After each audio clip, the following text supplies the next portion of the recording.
वंदे गो मातरम। नमस्कार प्रिय मित्रों, कैसे हैं आप सब। आज हम लोग बात करेंगे कि वास्तव सुख क्या है। मनुष्य जो सुख के पीछे दौड़ता है, वास्तव में वो क्या है।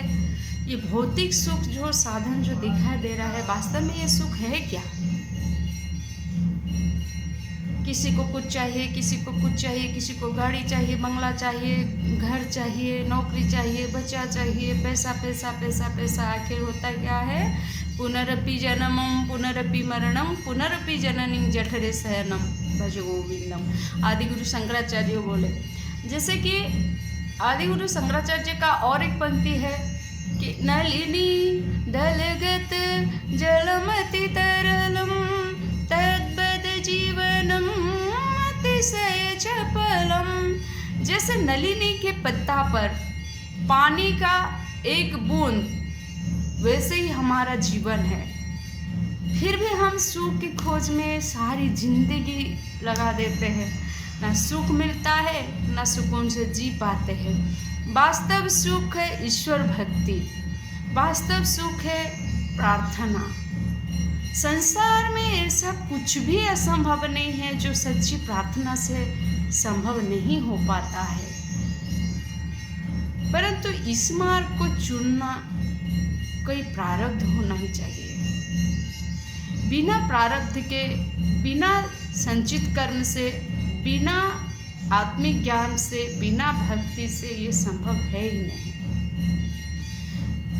और एक प्रश्न आया कि किसी ने मुझे प्रश्न किया कि दीदी ऐसे भक्ति सहज से कैसे मिल सकता है।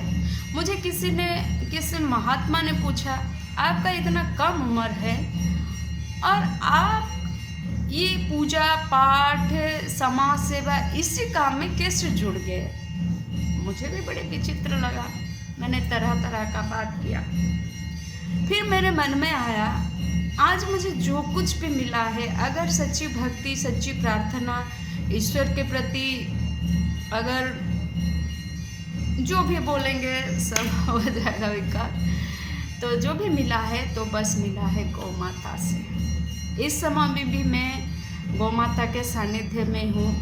आप लोग सुन पा रहे हैं, आरती हो रही है, हनुमान जी का आरती। तो बात ये है कि संसार में आप लोग जब जो भी देखेंगे, पुराने से द्वापर से, त्रेता से, सत्ययुग से लेकर अभी कलियुग तक, संसार में केवल एक ही प्राणी है, गौमाता, जो पूछ पकड़ के इस भवसागर बैतरणी से पार हो सकते हैं। काते कांता कस्ते पुत्र अयं शरीर अतीव विचित्र। कौन तेरा पति है, कौन तेरा पत्नी है, कौन तेरा पुत्र है, बस मैं। किसी के पास गाड़ी है, घोड़ा है, बच्चे हैं, 60 एकड़ जमीन है, सरकारी नौकरी है, वो भी दुखी है। किसी के पास कुछ नहीं है, ना बेटा है, ना पति है, ना बाप है, ना माँ है, ना क्या है, कुछ है, फिर भी वो भी खुशी है। और साधु सन्यासी का बात क्या बताएं, जो बर्फीला जमीन पर बैठकर सालों साल साधना कर रहा है। तो आप ही तय करिए कि आखिर संसार में सुख किस चीज में है। वास्तव सुख किस में है।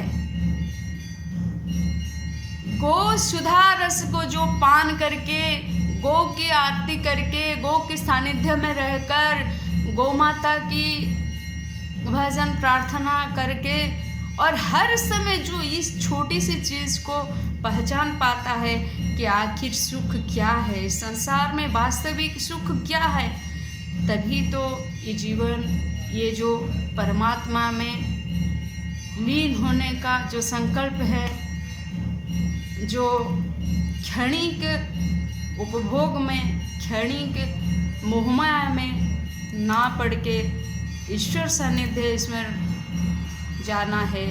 तो मेरे भाई और बहनों, कम से कम एक गाय, नहीं भी रख सकते हो गाय, तो गाय का प्रोडक्ट उपयोग करो, गाय का उत्पाद उपयोग करो। बाहर घूमते हुए गायों की एक कम से कम एक तो रोटी खिलाओ, कम से कम चारा खिलाओ, उसमें से कई सारे हमारा जीवन का बहुत सारे समस्या का समाधान हो जाती है।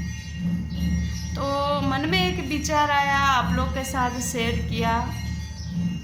गलती होगा तभी माफ़ करना, परंतु सच्ची ईश्वर भक्ति, सच्ची प्रार्थना और गौ सानिध्य कभी विफल नहीं जाता है, जो कि आज मेरे ज़िंदगी में मैं सफलता का सीढ़ियाँ चूमने लगती हूँ। जब मैंने आश्रम गई थी, अपनी आश्रम पहली मुलाकात में मेरा पतिदेव श्री संजय पंडा ने मुझे एक प्रेरणादायक कहानी गाना सुनाए थे। वो संघ का गाना है, बाद में पता चला। जीवन में कुछ करना है तो मन को मारे मत बैठो, आगे आगे बढ़ना है तो हिम्मत हारे मत बैठो। वही हिम्मत चाहिए, सबके दिमाग में नहीं होता है, सबके पास वो जुनून नहीं होता है कि करके दिखाने का। और जिसके पास इतना भी लेस मात्र भगवान की कृपा है और जुनून है ना, कुछ भी संभव नहीं है। बस संकल्प चाहिए और आगे बढ़िए। वंदे गौ मातरम।